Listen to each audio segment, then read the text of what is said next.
يخشون ربهم بالغيب لهم مغفرة وأجر كبير. وأسروا قولكم أو اجهروا به إنه عليم بذات الصدور. ألا يعلم من خلق وهو اللطيف الخبير. هو الذي جعل لكم الأرض ذلولا فامشوا في مناكبها وكلوا من رزقه وإليه النشور.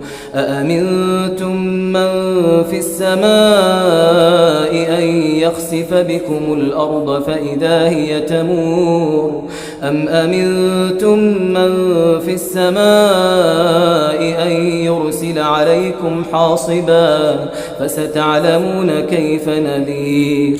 ولقد كذب الذين من قبلهم فكيف